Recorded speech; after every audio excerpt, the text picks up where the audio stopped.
wanted to do something to engage the community, but a little bit different than what's been happening in the past.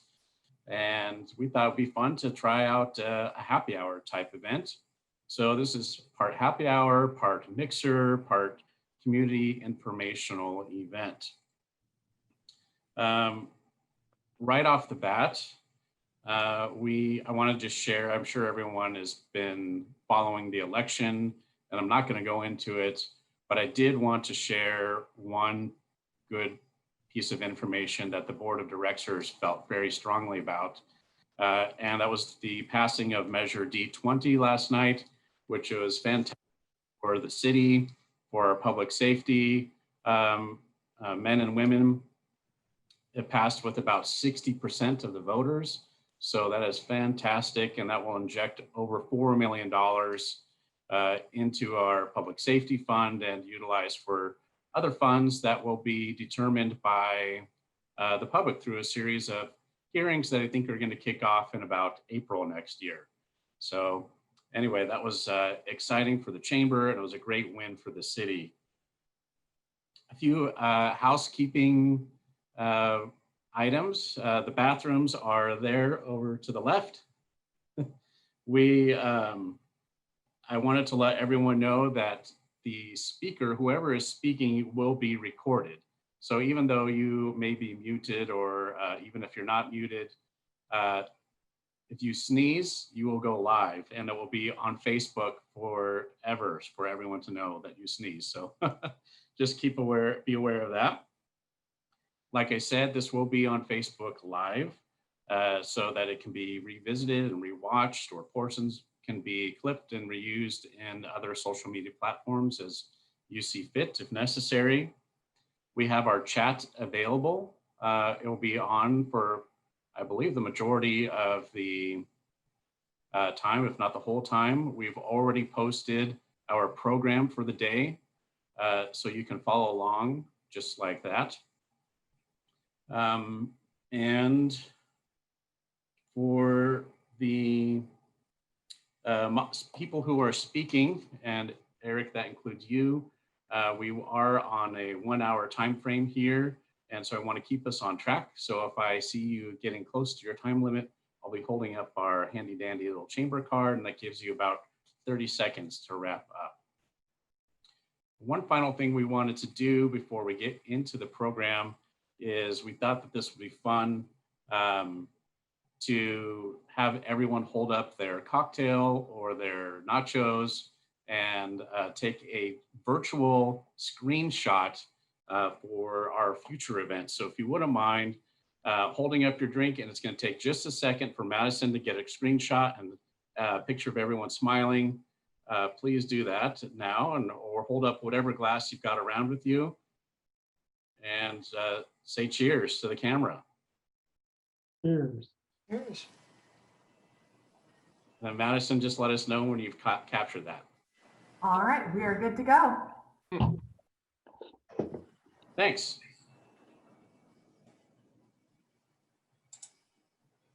Here is today's program. Again, it's in the chat for today.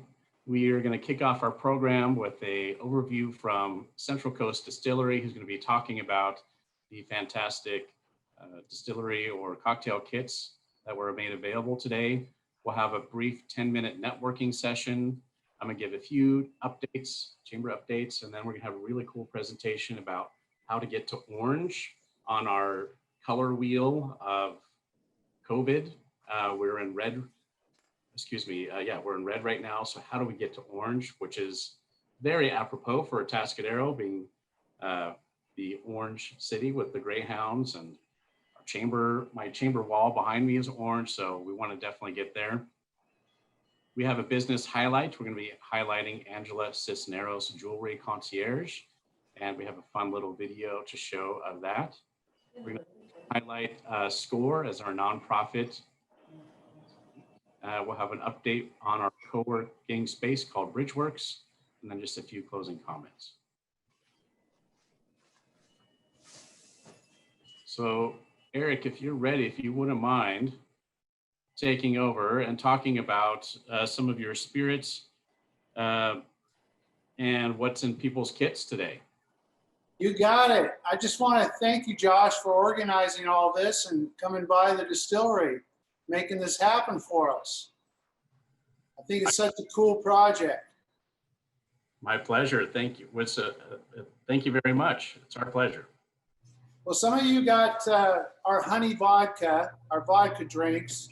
Honey's from California Bee Company. Jeremy, he's over at our Atascadero farmers market. He does wonderful different varietals of honey. So we make a vodka from that local honey, support the bees and everything they're up against with, they're going through a little bit with the mites and the Roundup and the windshield. So we're a little bit behind those bees right now, get those numbers up. My wife talked to you a little bit about us working with the National Honey Board and some grants we're doing with them as well. And some of you had our organic vodka. It's certified organic through CCOF in SLO, San Luis Obispo. It's kind of more floral forward and juniper in the back. We've got our double gold medal rum, dark rum, and then we've got our bourbon that just won an award in Colorado, an international award. So on weekends, Thursday, Friday, Saturday nights, we're here. We have outdoor seating. We have seating at the bar. On Saturday nights, we have live music. We do a roast of the night, sandwiches, nachos, salads, things like that. Maintain our social distancing, and we partnered with our local apothecary to make a hand sanitizer. We also do classes on tequila and whiskey and things like that. A lot of fun little classes, 6 feet apart, keep them at a minimum. Yeah, that's it. All right. Fantastic, Eric. Thank you for sharing that. I know I'm really enjoying my Moscow Mule made with the honey vodka right now. Is really delicious, and especially paired with mint and a little lime. And for those of you that haven't been there, Eric, can you tell everyone where you're located at?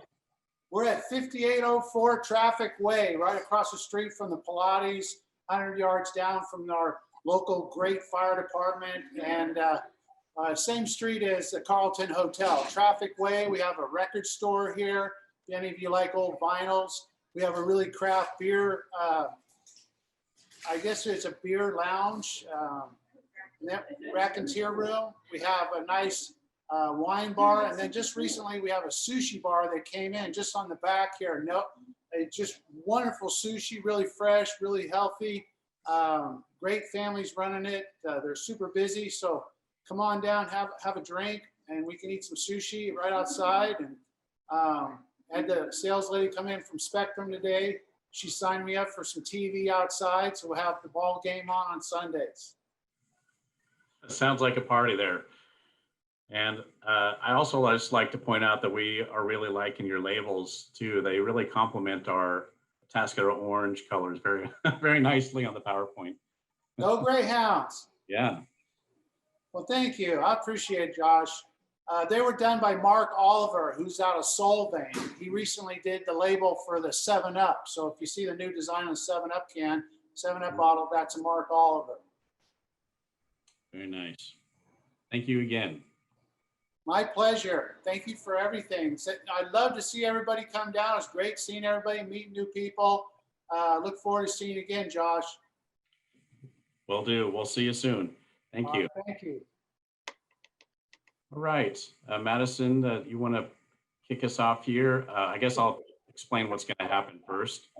We're going to do just 10 minutes of speed networking. We're going to be broken out into groups of 5 or so, and use that time to introduce yourself. You'll have just 2 minutes each.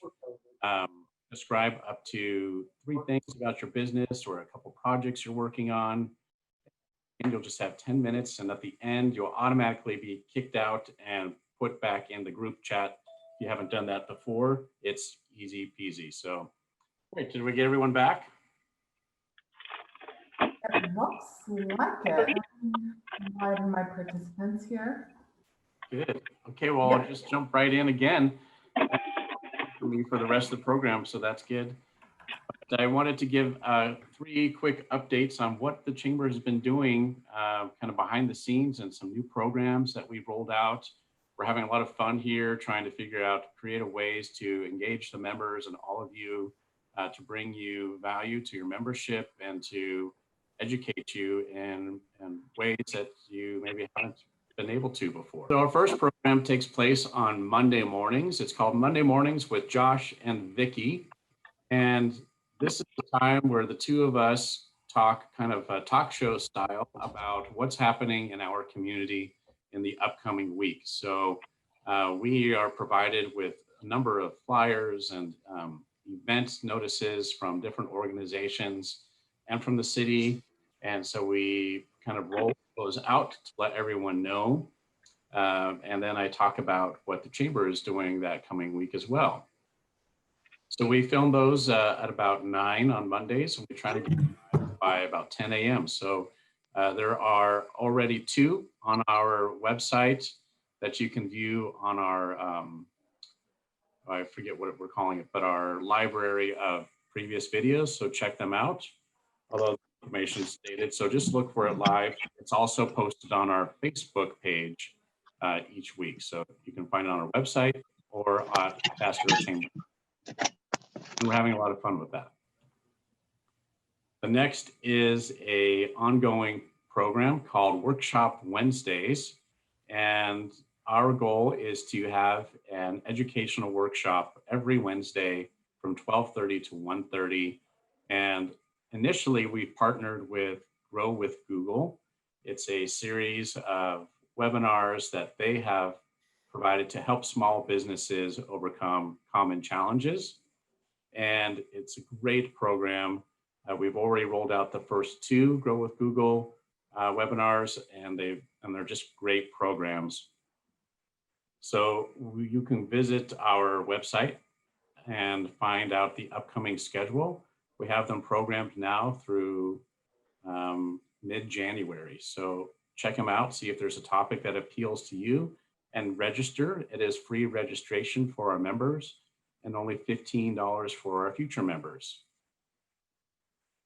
In the future, we'll be partnering with SCORE and MCSC and other organizations to provide content. And then finally, on Fridays, I wanted to let you know about a program called Chamber Chats. And they're published Fridays at 4 o'clock. And it's where I interview an organization within our community that maybe you don't know much about yet and would like to know a little bit more. So this past week, I interviewed Ron Overacker from the Atascadero Police Association and Brian from the Fire Association, and got their take on Measure D20. I have interviewed Lorelei Kappel from the EVC, the Economic Vitality Corporation, to kind of talk about what's happening to the economy at a regional level. And I've chatted with Charlene Rosales of MCSC, Mission Community Service. I forget what the last C stands for. But you can view all of those again on our Facebook page or on our archive on the Chamber's website. So check all out those great programs.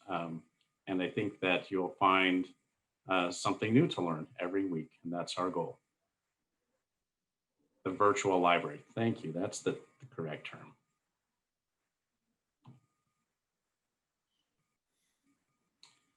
So now I'm going to hand the PowerPoint over to Hans Poschman, who is with the San Luis Obispo County Department of Emergency Services, and he's going to be talking to us today about getting to Orange.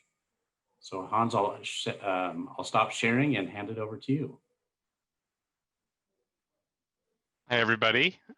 Give me 1 second to get this sharing correctly. All right, is that sharing correctly for everybody? It's all good.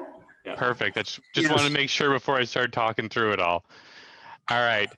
As you mentioned, I am Hans Poschman. I am the Joint Information Center Manager for the County Emergency Operations Center. Lots of words there. I'm going to run through the little bit about the state's tier system, where we stand today, what happens if we move to orange, and what you can do to help us move forward and allow more local businesses to reopen and expand their operations. So this is where we stand currently. This is updated actually today. The state released their new weekly tier rankings. So the state has a 4-tier system: purple, red, orange, and yellow. As we move through the tiers, more restrictions are removed and more businesses can open up their operations at greater capacities. To move forward a tier, like to orange, we need to have 2 consecutive weeks where we meet the orange tier requirement. On the other hand, if we don't meet the requirements for the current tier we're in, say we fall back to purple, if we do not meet the current requirements for 2 weeks. So nobody wants that to happen. So that's why we keep pushing all the messaging about masks and distancing, all the things that you can do to keep us where we are or help us move forward. So just to go through how these tiers work, they all have 3 requirements that need to be met to move forward. The first one is case rate. So case rate per 100,000 people in the county per day.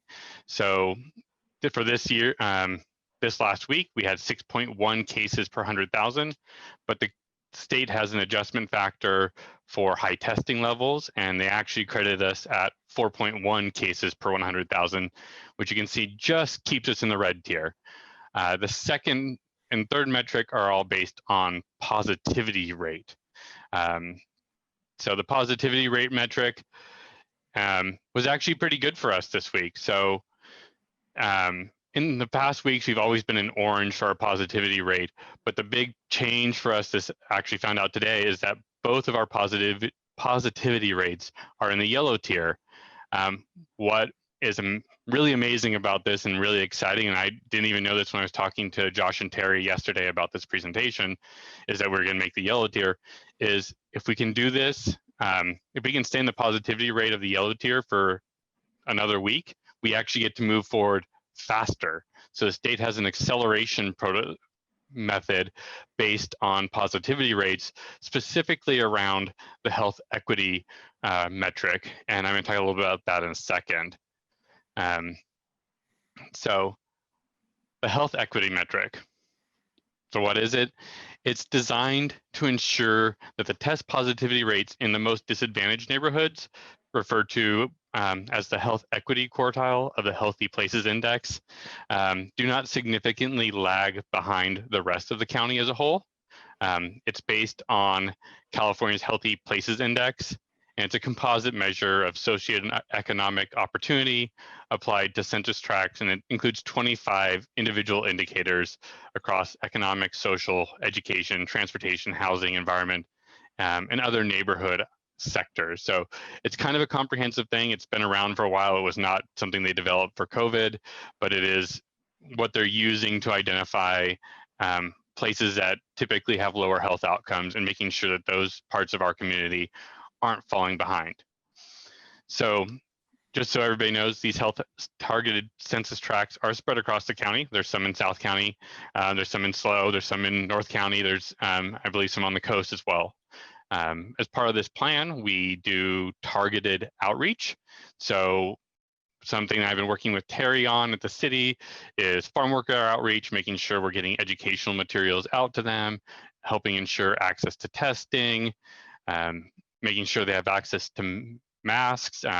We're working on a face coverings campaign where we're getting reusable masks so we can distribute them out to the community for everybody to share.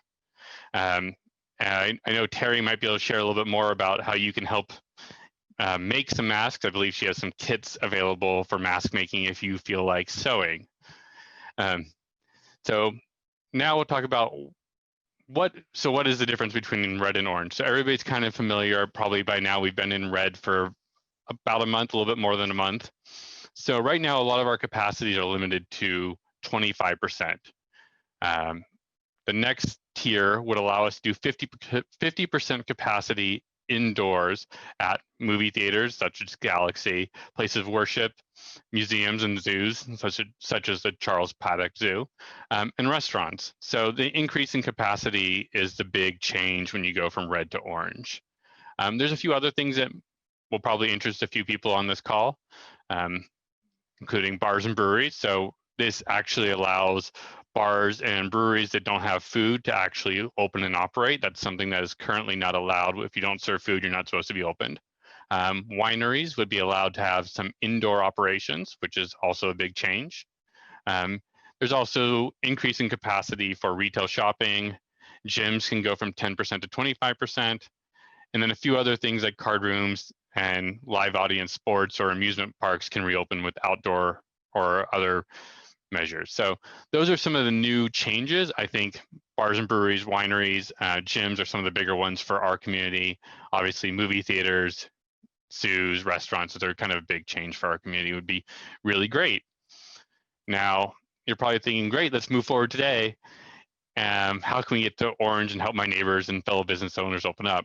And I'm going to tell you, I'm going to sound like just like a broken record. Dr. Vorenstein repeats this every week at our briefing. Wear a face covering, stay 6 feet apart, stay home when sick, avoid crowds, encourage people who you don't live with, wash your hands well and regularly. And I'm going to talk about one here that I actually think that most people don't think about. Get tested if you think you've been exposed. Now, this one may sound counterintuitive because people think, well, if I get tested, I'm positive, that increases our case count. Well, the state's testing calculation I mentioned earlier that gave us how they adjusted us down is actually based on our high level of testing. So if you look at our county, they said, wow, you were well above the testing average for the state per 100,000. So we're only going to charge you for 2/3 of your cases. So they just said you can basically get a case allowance. So the more people in our community that get tested, the higher we can get on that testing allowance, which is helping us keep our case count lower. For example, this week, like I mentioned before, our actual case rate was 6.1 cases per day per 100,000. However, after the state's adjustment factor because of our high testing, they said we actually only had 4.1 cases per 100,000 and puts us on the cusp of moving to orange. So, sounds counterintuitive, but it is one of those things that we keep trying to tell people, like getting tested can actually help us move forward. The other thing that we can do is avoid closed spaces, especially ones with poor ventilation. Crowded places, especially where physical distancing can be difficult, and then close contact settings, and again, especially indoors. All the data that we have, we really post up online. We try to make our data easily available to you. The data on this chart is actually old. I stole this slide from a previous presentation, but if you go to readyslow.org, on the front page, you will find this chart. You can slide down here to the bottom where it says detailed statistics, and you can go in and dive in to see community by community, kind of where the case counts are, trends over time. We actually expanded out our trends over time data today for more cities, so you can watch to see how each city grew. Typically on Wednesdays about this time, we would have had a press briefing. Those get posted online as well. So if you ever want to know what's going on, you can tune in on our Facebook page and see what Penny Bornstein has to say or somebody else in our community and kind of get an update on where things stand. We also post transcripts on Ready Slow for all of those. So it's a great starting point for all the information. All right. That is kind of the basic of my presentation. Josh is waving the I have 30 seconds at me. I do see one question from Rich, so I'm going to answer that quickly. High case numbers have consistently been related to social gatherings across the county. Everywhere in the county, it's all been social gatherings. It's been people who've been mingling with just a couple friends here and there, and all of a sudden one person has it and then all their friends get it. That's been consistently, I think, of our cases. We posted some numbers on Facebook last week about that, and like 60% of our outside transmission was from social gatherings. And with that, I'll turn it back over to Josh. Okay, thank you. That's really fascinating information. It seems like we're so close. We're so close to getting orange, and I think we're all trying to do our part. And it seems like just a little bit longer. We're just gotta hang tight for just another week or two, and hopefully we'll be right there in orange in no time. That's a question too for Hans, is when is that exact 2 weeks up? Is that starting over, or is that in another week? So the way this works is that because we got into that yellow criteria for the positivity rate, if we can do that again for next week's update, we believe the state will let us actually move forward into orange next week, as long as our case rate stays where it is. If our case rate goes back up to purple, then we probably won't be allowed to move forward. So it's a combination of all of those little moving parts. So we're on week 1. If next Tuesday comes around and our positivity rate is still low and our case counts are still where they need to be, we believe we'll get a move forward to orange starting next week. Thank you. And then on the mask drive, just to highlight that real quick, because Hans made mention of it, the city is working hard on this mask drive. So if you have masks that are fabric masks that you're done using, you're like, I don't like this one, I like this one better, because we all know we've kind of gotten to that place with our face coverings. You can bring them over here to City Hall and put them in our bin for the mask drive. We're collecting all of the masks. We're also working with Scissors Clothing and the Chamber on helping us put together these masks that have been brought into us from Birch and the city of Paso. And we have about 200 masks that we're sewing and putting together. If you have a talent as far as sewing goes, or you know a group, an organization that would like to contribute their time, these masks will go out to lower income families and our farm workers that don't have the ability to get masks. That's kind of the whole purpose for it, is to really do this mask drive, get that out there to folks that need it. So, and if anybody wants to help with that, you can contact me at tbanish@atascadero.org or the Chamber, and they'll get you over to me and I'll get you some masks that we need to have sewn. Otherwise, in your wardrobe, if you're done with some masks and they're paper throwaway masks, bring them down to City Hall. We have them right there in the lobby. We do wash them, so don't freak out. They're all, sanitized before they're given out. Thank you, Terry. Great program. All right. Sorry to just have to jump right into the next item, but we've got a few things left in our program today. Next, I wanted to highlight Angela Cisneros Jewelry Concierge. We got to spend some time with her at her office and get to know a little bit about her office. And we filmed a little video with her, and I'd like to show that to you now. Angela, if you're there, could you just say hi to everyone? Hello, it's me, Angela. All right, good. So we'll start rolling the video here. And I may need to, hold on, push a button, share my computer sound. There we go.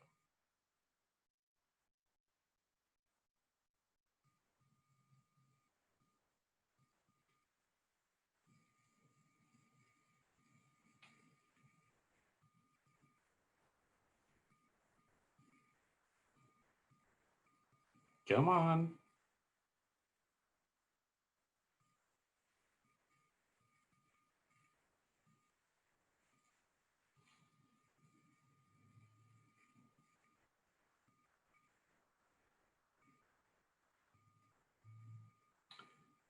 Oh, man.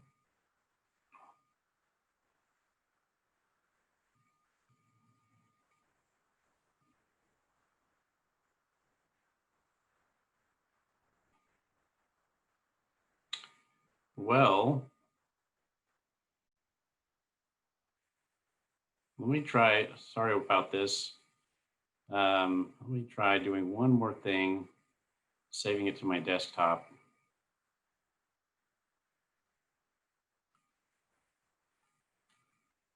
Okay, good point. I can just do that.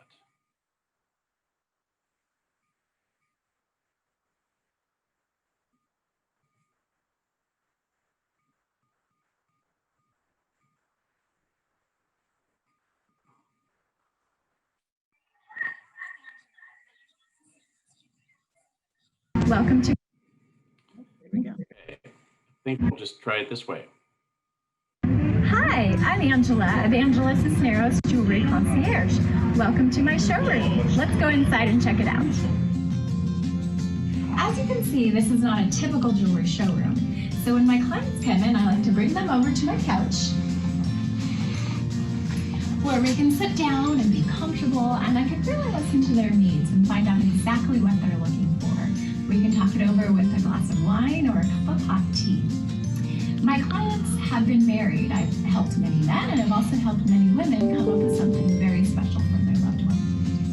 And when we're ready, I take them over to my work table. And this is where the magic happens. Here's a sample of some of the jewelry that I have here at my store, or we can start by scratch and make something completely custom. You know, I got into the jewelry industry because I heard there's a lag, so I apologize. Is everyone able to see this? Yes. Thank you. We'll continue now. I love helping people, and I love the sparkles. One of the things I found after 23 years of being in the business is that people felt intimidated about coming into a jewelry store. And so I wanted to create a space where people felt relaxed and could really enjoy jewelry shopping once again. My clients really love that I'm a graduate gemologist because I can answer so many of their questions, or I know exactly where to find the answers. With the holidays right around the corner, now is the perfect time to book an appointment with me, where we can get something super special for your loved one. You can book your appointment at angelacisneros.com. Thank you. All right, Angela, great job. Angela, do you want to jump in and say anything else? Wow. Yes, I love the video you guys made. Thank you. Yeah, I've been here working in the jewelry industry in Atascadero for 23 years, and I really love what I'm doing, and I love being able to help people one-on-one. It's just a much more fun experience than traditional retail. So I'd love to help you. That's it. Thanks, Angela. Okay, next we have Grigor Jones, who is here to tell us all about SCORE. I'm going to.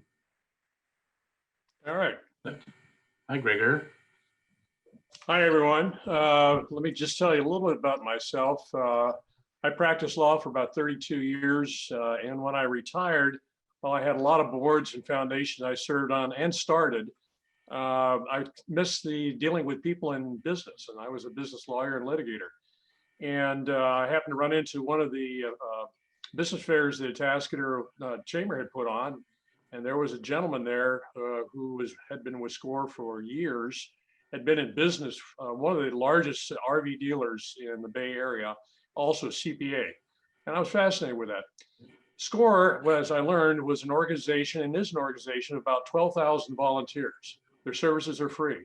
It's under the auspices of the Small Business Administration. And here in San Luis Obispo County, we have about 25 volunteers, about 20 certified mentors, of which I am certified mentor, and went through training.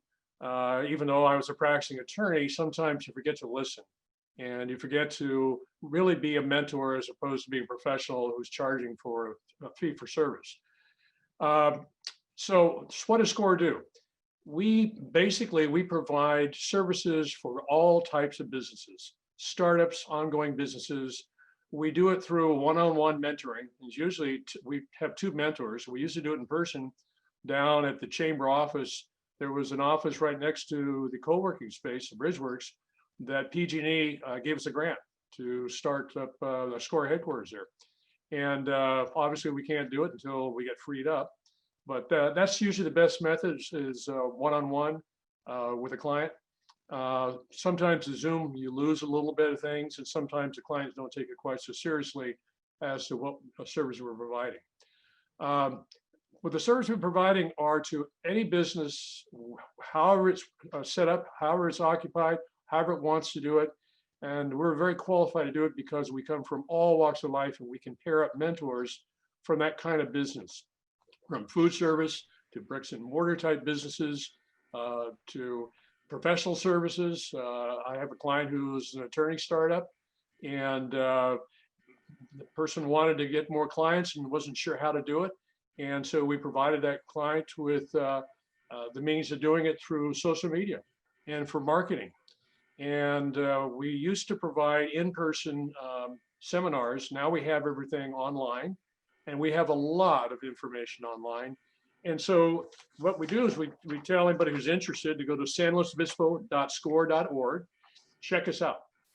And bottom of the page there, you can ask for a mentor. And our coordinators will then talk to the client, get information, basic information, and then set up a time, Monday through Friday, at a time that's reasonable for both the co-mentors and for the client. The mentors will know in a little bit in advance what's going on there and how to communicate with them. And we go from there. I've been encouraging more recently, not as many as the startup businesses, but the ongoing businesses to come in and have a Zoom conference with us. And I say, when it's not just one, we say to the client, we're here for the life of your business. This is what we love doing. We believe we're good at it. We're the top 2% in the nation for San Luis Obispo chapter. We're a platinum chapter, and we're really dedicated and we really care. But I've been pushing more and more the ongoing businesses. The PPP program, we were very much involved with this county in making sure that those payroll checks got to businesses. We assisted them with the bankers. We assisted them with understanding the payback or lack thereof, and we really embraced it. So we're very passionate about what we do, and we're very available. But the ongoing businesses, our concern was when COVID came in, that so many of them were suffering difficulties and they really didn't have anybody to talk to. They had nobody to talk to, and we said, we're here for you. Come on. If it's reorganization, we're here to help you. We can refer out to professionals. We can talk to your bankers. We're not going to tell you what to do, but we can mentor you through this program. One of the things that we have business plans. We have 30, 60, and 90-day plans, checklists for those who are just going to start in business. And we find that it's exciting to watch a new business all of a sudden have a glimmer and say, I understand. I think I see my pathway, because you've narrowed down the scope of where my goals should be in my mind, so it's manageable. And that's what we do. And, you know, we bring a little bit of humor to it too, because we got to break the ice. Some of us are not so funny, but at least we try. But what we really do is we care about businesses being in businesses and staying in business. And in a sense, we're kind of business psychologists, because we try to figure out where the issues are and help the client get to where they want to go. So in a nutshell, that's what SCORE does. And again, it's a passion of us. So questions? Thank you. Thank you, Gregor. We'll have to hold off on questions until after our program. We are going to move right into our next segment, which is going to be facilitated by Vicki Lee. Well, really quick, I wanted to say, Gregor, thank you so much. It's great to see businesses succeed once they've gone through your program, because I've seen it happen. So anyways, we have this wonderful co-working space. It's called Bridgeworks. It's here inside the Atascadero chamber. And I'm just going to do a little brief walkthrough of what you can get when you come to Bridgeworks. So like I said, it is a co-working space. It's here at the chamber, and we are open 24/7. You can have your very own workspace, a desk, an office, and it's very feasible. You get your own fob to get in anytime, like I said, 24/7. You can look at your little, the preview will be, next slide will be coming up of how much it does cost. So it is feasible, but you as a person coming in and starting a business, that could be a big a commitment dollar-wise. So here at the Bridgeworks, you are coming in, no worries. All you have to do is start paying your monthly fee. We cover the utilities, the water, utility, the electricity, even your trash, and especially your high-speed internet hookup, because that could be costly too. We even have a copy machine that you can use that's on premises. So that's a really good savings, because it costs a lot to just put a deposit down and get your business going. So this is a great way to waive those fees and just come right in and get your business going until you're ready to get it started and getting your own brick and mortar. So Right now is a great time. We also, it's a great time because we have some new offices being built, and so we're taking reservations for those. But you can come into our co-working space through the chamber, and we'll do a walkthrough with you. And we have a wonderful place that we can entertain our guests in a conference room. You can take a customer in there. You can also come and eat lunch in the wonderful kitchen that the Idler's Home has provided for us, and we thank you, Don. And we just want to make sure that you're comfortable here. You feel like your family in this little home that we have built for business. So if you have any questions, just let us know. We take care of all your supplies, and all you have to do is sit down, plug it in, and get it going. If you have any questions, give us a call at the chamber, 466-2044. If you're not able to use this facility, you need to let other people know. This is a great way to get started. You may even put an employee here when your business is distanced, whatever, in another location, you know what I mean? And you start working with customers in our area. So it's a great entity here, and we hope that you'll connect with us and we'll get you placed. Thank you, Vicki. It is a wonderful asset to our community as a workplace. We're joined today by one of our co-working folks, Ruben Escobedo. We wave to everyone, Ruben. Hello. We'll hear more from Ruben in a future ATOX meeting, but it's really great to see these companies coming in, and the feedback we receive from them is that it builds great synergy among them and the other co-workers. So please help us spread the word. We've got, like Vicki said, we've got 3 new offices under construction, and we're looking to fill those. Okay, let's see. So thank you so much for tuning in today. Our next ATOX will be on Wednesday, December 2nd. And we are going to be having, in addition to our cocktail or beer kits, we're still working through that.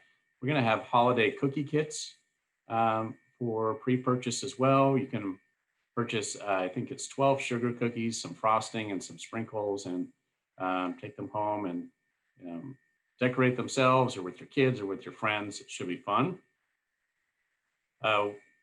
Check out our website or Facebook for our Workshop Wednesday seminars that are coming up through the rest of the year and early next year. And then finally, as a save the date, just letting you all know for the first time, we haven't really released this yet, but our State of the North County event will be December 10th. And let's see, it's going to be hosted at the Galaxy Theater. And we're trying to determine the head count because of the color is changing a little bit. From hopefully we'll go to orange, we can get more people. And we have, I think, a really amazing guest speaker lined up that I can't tell yet, but he's going to be really informative, and he's going to be a real inspiration to all of you business owners. So keep a lookout for that. And with that, I know that I will stay on the line here if anyone wants to chat with me or has any questions. Otherwise, I wish you a good rest of your Wednesday. Enjoy those cocktails, and we'll see you next month.